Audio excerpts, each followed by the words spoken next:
Good afternoon. After this excellent case, we have a interesting case of tinnitus.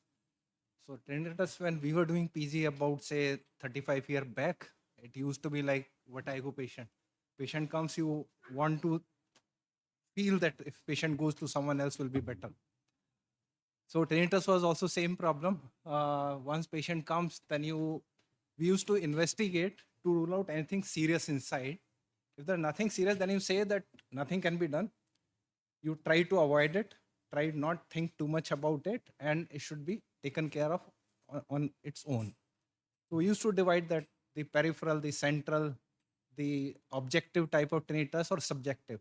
Objective was, at least it was good in the sense that you can hear, and it used to be like a uncommon but visible. You can hear, you can see the palatal moving, the fluttering of the soft palate, or sometimes the tensor tympani muscle also get this fluttering movement. And there might be vascular thing. So if you put a stethoscope over the patient ear, you could hear that what's vascular humps. So today we are going to present a interesting case of tinnitus where we could manage. So I will invite Professor Rajiv, who has done the case, and our team. Dr. Sindhura will start. A very warm afternoon to one and all present here, respected faculty and co-residents. I'm here to present a CCR title From Annoyance to Peace, Surgical Resolution of Pulsatile Tinnitus. Case details. Patient was a 45-year-old female with no comorbidities.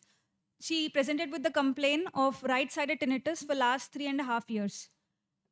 She described it as subjective, pulsatile, that is, it was synchronous with her heartbeat or pulse. It was whooshing type and present continuously and disturbed her sleep. She specifically noted that the noise disappeared on pressure over the same side neck. She had no complaints of hearing loss, oral fullness, dizziness, visual or headaches, visual disturbances or headaches. There were no other ear, nose, or throat complaints. General examination, BMI was 28 and BP and pulse rate were within normal limits. Coming to the local examination, otoscopy was done, which was normal. Tuning fork tests, Rinne's was positive bilaterally and Weber's was centralized and ABC was not reduced, suggesting normal hearing. Nasal examination was normal. Nasopharynx and eustachian tube opening was normal. Oral cavity and neck examination was normal. And typically, pressure over the right side IJV abolished the tinnitus that she was hearing. It also reduced or disappeared with rotation of the head towards the same side. Eye examination, vision was normal and extraocular movements were free. A cranial nerve examination was normal.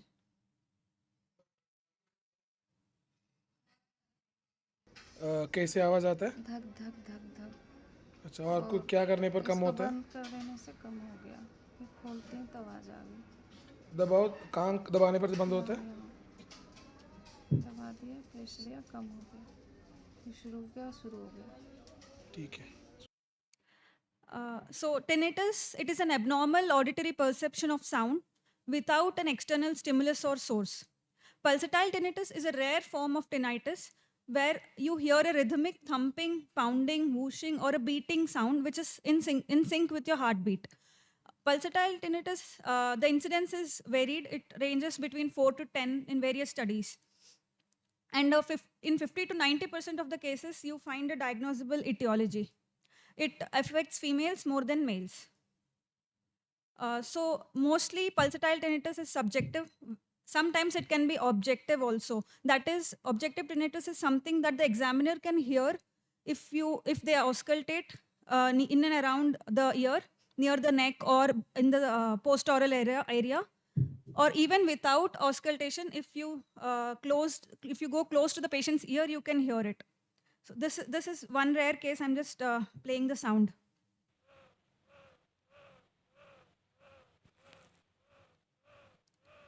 So this was recorded by placing a microphone close to the patient's ear in a room with no sound.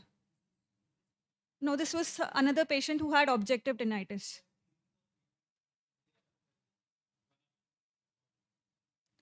So coming to the classification of pulsatile tinnitus, it is broadly classified into vascular and non-vascular causes. Vascular is synchronous with pulse, and non-vascular tinnitus is asynchronous with the pulse. Vascular is again categorized into arterial and venous, and one major differentiating factor between both is by slight compression of the same side IJV abolishes the venous tinnitus. And non-vascular causes are very rare, and it is due to muscular origin like myoclonus of the tensor tympani or the palatal muscles. Since our case is of venous, so we are discussing the venous causes.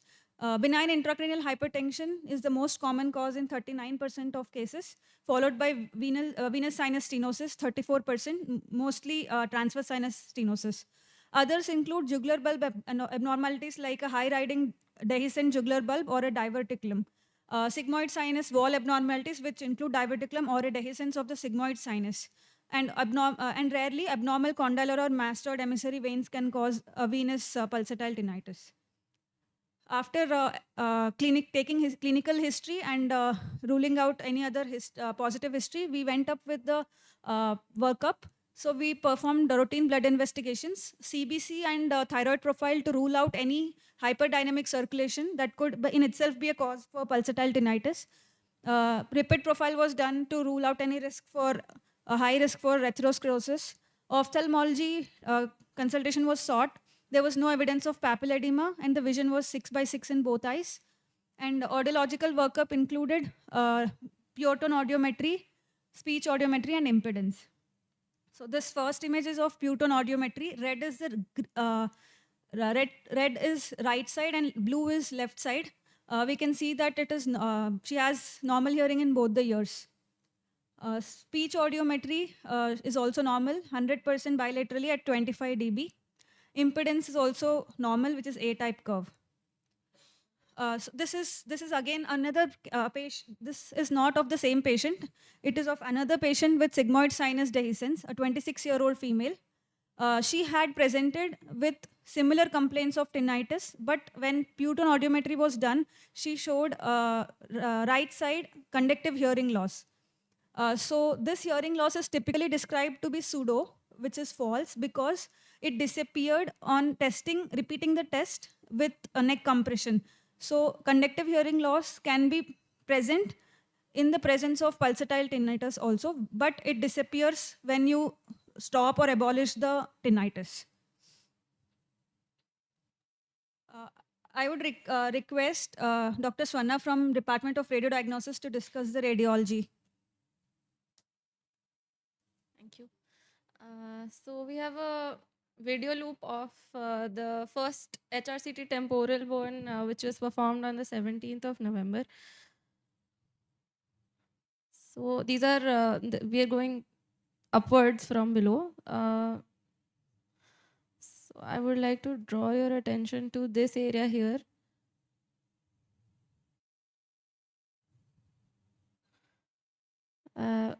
So this is the, so we see this area of dehiscence, which is focal loss of bone with so the air in the mastoid air cell is sitting directly onto the dural sinus here. There are also, and this is in comparison to this side where you see a nice thick plate of bone on the opposite side.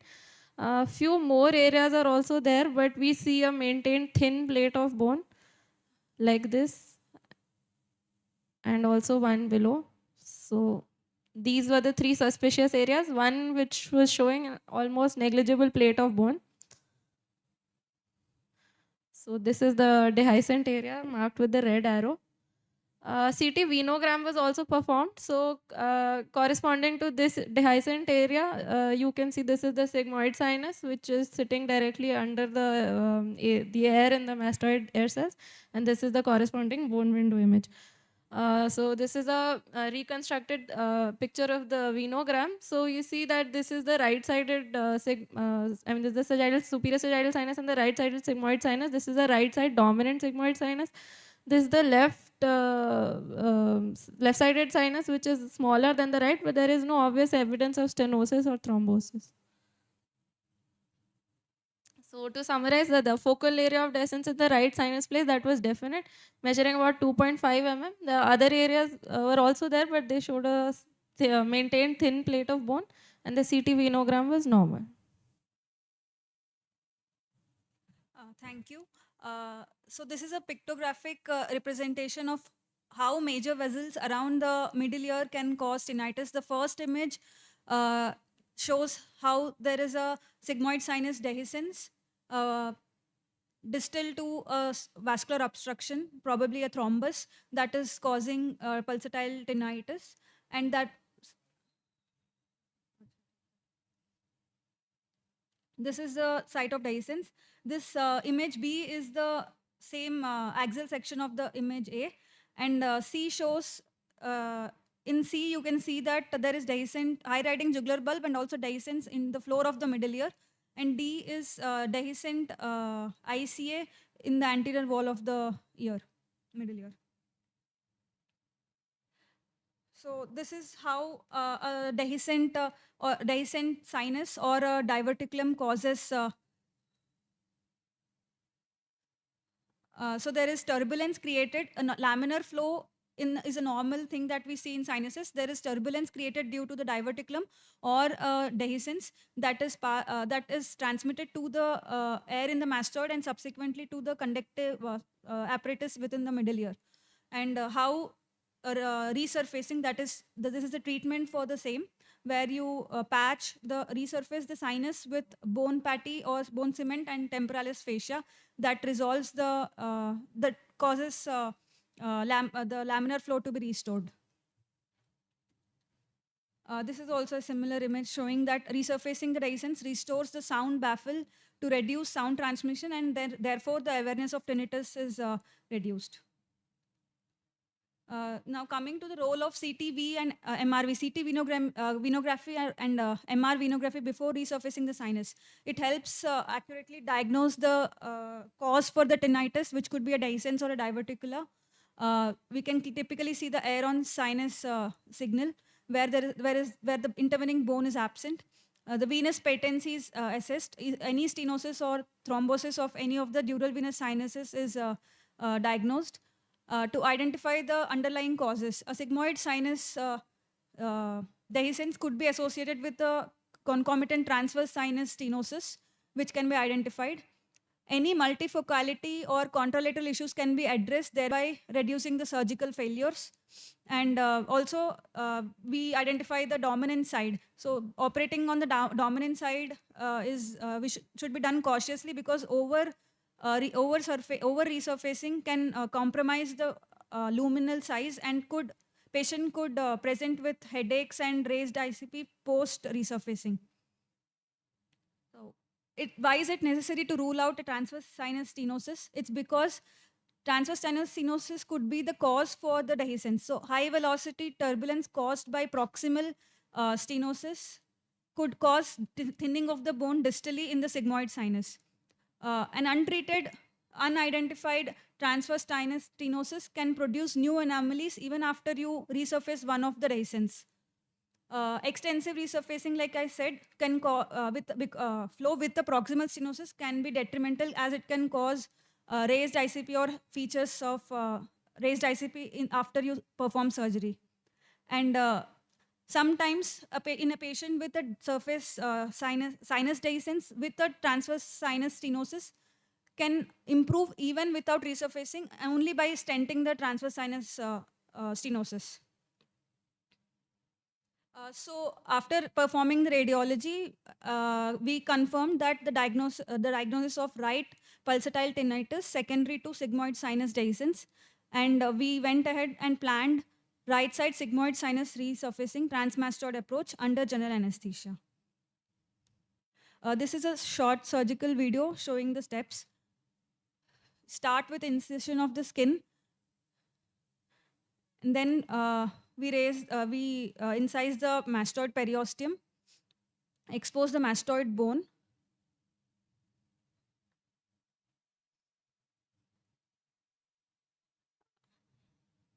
Then we harvest temporalis fascia graft that would be used later on.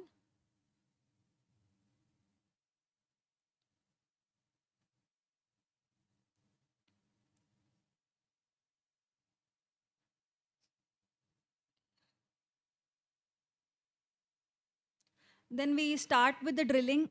Important step is that we collect the bone dust during drilling, so we can that can be used for resurfacing. Gradually, we reach the sinus plate and also the dural plate. Okay. So this is the right side here. This is the This is the posterior. This one. This is the sigmoid plate. This is the dural plate. This is the EAC here. So this marked in blue is the dural plate. Marked in green is the sigmoid plate. Marked in black is the sinodural angle.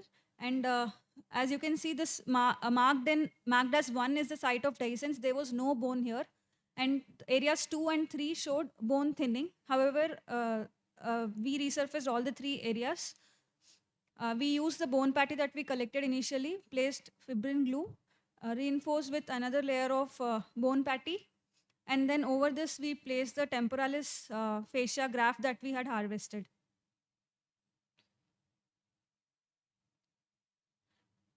After depositing the fascia, we packed the cavity with gel foam and then closed the wound in layers. This intraoperative Doppler was used in another case of sigmoid sinus resurfacing and not in this case. This is what we saw.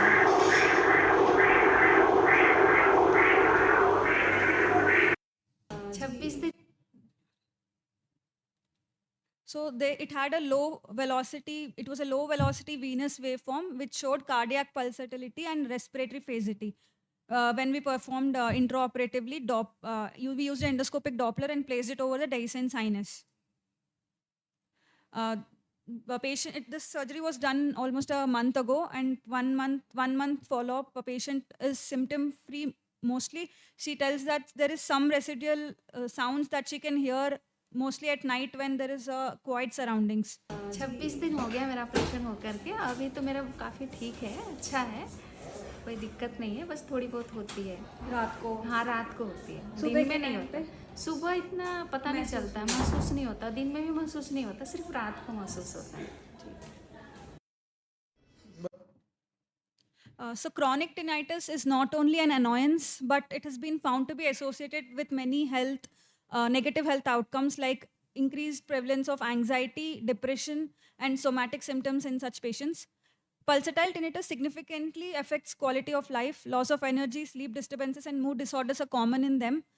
And these are more common in patients with pulsatile tinnitus than non-pulsatile tinnitus. A study showed that the tinnitus handicap inventory score was 44 in patients with pulsatile tinnitus and versus 20 in non-pulsatile tinnitus. And it is important to note that certain types of tinnitus, pulsatile tinnitus, are curable.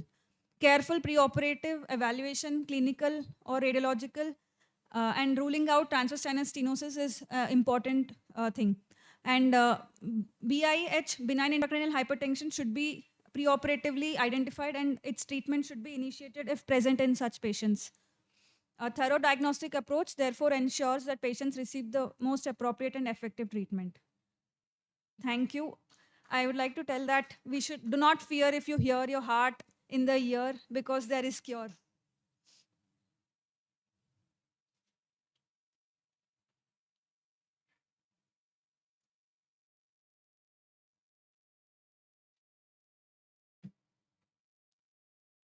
Good afternoon. It's mostly ENT department, but sir is there. Sir, any questions if you would like to know or anything?